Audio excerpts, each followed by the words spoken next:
रात के 11 बज चुके थे और आसमान में बादल ऐसे गरज रहे थे मानो आज की बारिश पूरा शहर डुबो देगी।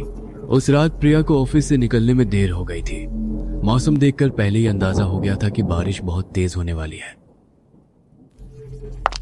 वह अपनी कार की ओर बढ़ी, बस यही सोचते हुए कि जल्दी से जल्दी घर पहुंच जाए, लेकिन तभी गार्ड भैया ने उसे रोक लिया।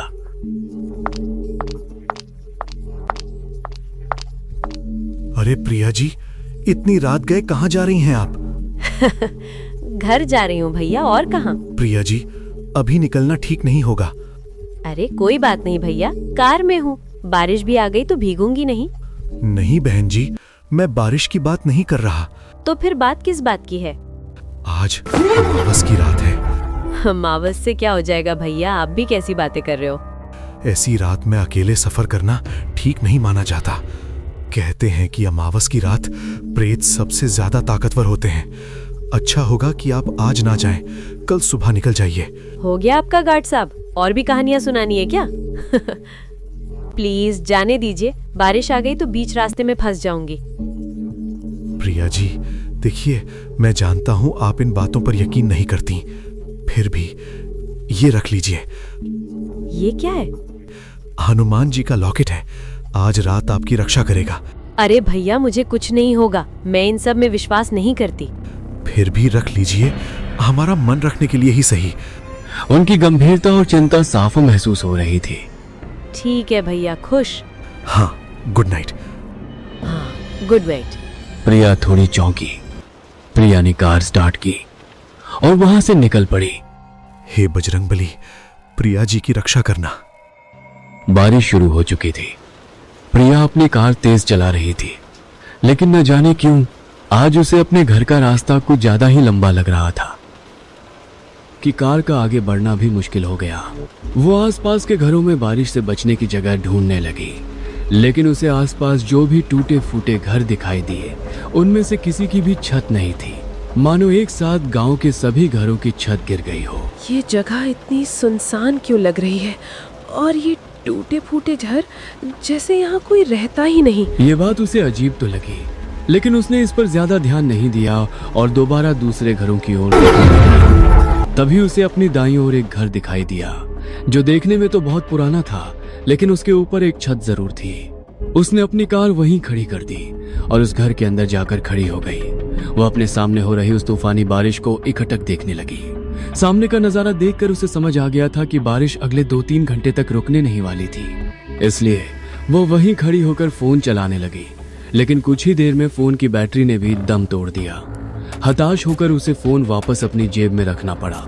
वो वहीं खड़ी अपनी किस्मत को कोस ही रही थी कि तभी उसे अपने पीछे से एक दरवाजे के खुलने की आवाज सुनाई दी। पलटकर देखने पर दरवाजे पर उल्टा पजामा पहने एक बूढ़ा आदमी खड़ा दिखाई दिया। उसे देखकर वह डरने के साथ साथ चौंक भी गई। उसे यकीन ही नहीं हो रहा था कि वहां कोई रहता भी होगा। उस टूटे फूटे मकान में उस बूढ़े आदमी की मौजूदगी ने उसकी धड़कनों को और तेज कर दिया। फिर भी उसने खुद को संभालने की कोशिश की। नहीं अंकल, मैं ठीक हूँ। प्रिया ने खुद को संभाला और बाहर की ओर मुड़ गई, लेकिन बारिश लगातार तेज होती जा रही थी। तभी उस बूढ़े आदमी की आवाज फिर से उसके कानों में पड़ी। बेटा, बारिश बहुत ज्यादा है, आ जाओ अंदर। अंकल, सच में मैं यहाँ ठीक हूँ, आप प्लीज फिक्र मत कीजिए। एक बार कहा ना भीग जाओगी, समझ नहीं आता क्या तुम्हें? चलो अंदर आओ। तुम्हें उसकी आवाज में अब विनती कम और हुक्म ज्यादा था। बारिश और तूफान को देखकर प्रिया को भी लगा कि अभी बाहर रुकना मुश्किल है। कुछ पल सोचने के बाद उसने बारिश बहुत तेज हो रही है। ठीक है अंकल, मैं अंदर आ जाती हूँ। अंदर जाने का फैसला किया और उस आदमी के पीछे पीछे घर के भीतर चली गई। घर के अंदर कदम रखते ही उसे अजीब सी बेचैनी महसूस होने लगी। माहौल भारी था, जैसे दीवारों में कोई अनकही चीखें दबी हो।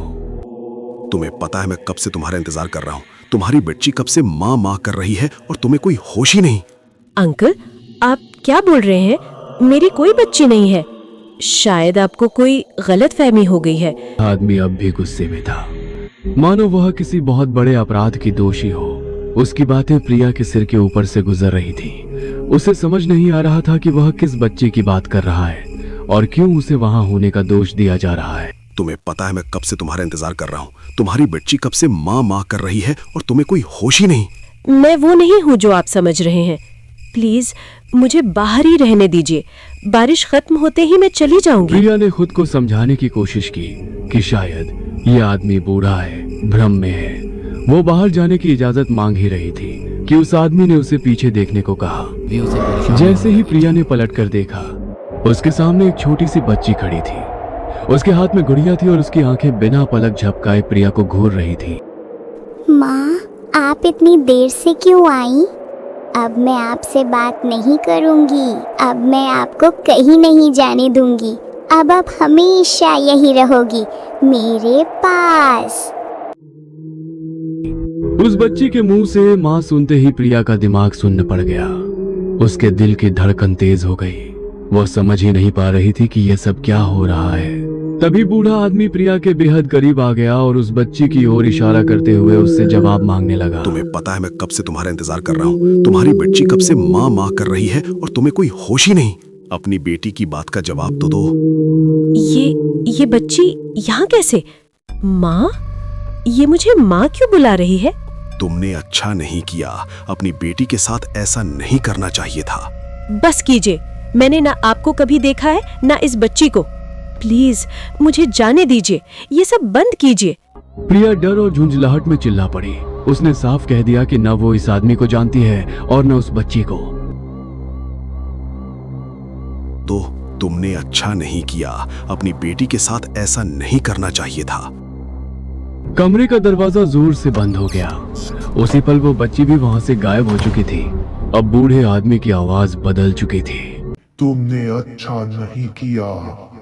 अपनी बेटी के साथ ऐसा नहीं करना चाहिए था। दरवाजा क्यों नहीं खुल रहा? प्रिया ने जैसे ही उसकी ओर देखा, उसकी रूह कांप गई। नहीं। बूढ़ा आदमी उसके सामने खड़ा था और ठीक उसके पीछे छत की कड़ी से एक लाश की तरह एक शरीर झूल रहा था। प्रिया उसी पल समझ गई कि वो किसी ऐसी शक्ति के सामने खड़ी है जो इंसानी दुनिया की नहीं है। वो जान बचाने के लिए दरवाजे की ओर भागी और उसे खोलने की नाकाम कोशिश करने लगी। दरवाजा हिल तक नहीं रहा था। तभी उसके कानों में फिर से उसी बच्ची की आवाज गूंजी। टाटा, अब आप कहीं नहीं जा सकते।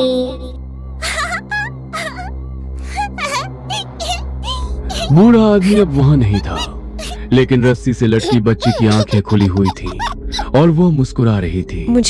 उसकी वो मुस्कान प्रिया के दिल में उतरती चली गई।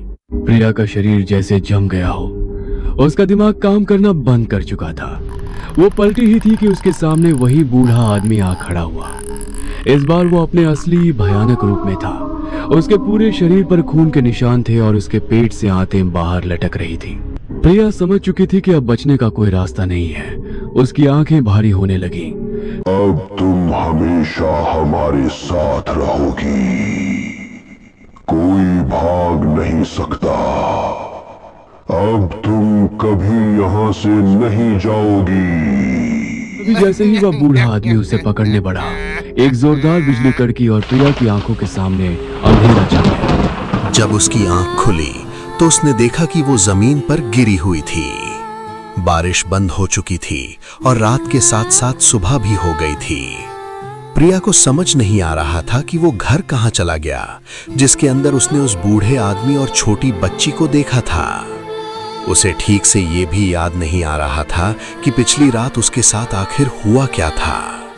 तभी उसकी नजर अपने पास जमीन पर पड़े एक लॉकेट पर पड़े। वही हनुमान जी का लॉकेट जो उसे गार्ड भैया ने दिया था। उस लॉकेट को देखते ही प्रिया के सामने सब कुछ साफ हो गया। वो समझ चुकी थी कि पिछली रात उसका सामना प्रेतों से हुआ था और वो इसलिए बच पाई क्योंकि उसके पास हनुमान जी का ये लॉकेट था। उसने श्रद्धा से लॉकेट को अपने माथे से लगाया, फिर उसे अपनी जेब में रखकर वहां से निकल गई। इस हादसे के बाद प्रिया एक बात तो अच्छे से समझ चुकी थी, भूत प्रेत होते हैं और वे इंसानों को नुकसान भी पहुंचा सकते हैं, लेकिन जिनके साथ बजरंग बली का आशीर्वाद होता है उनका वे बाल भी बांका नहीं कर सकते। भूत पिशाच निकट ना आवे, महावीर जब नाम सुनावे।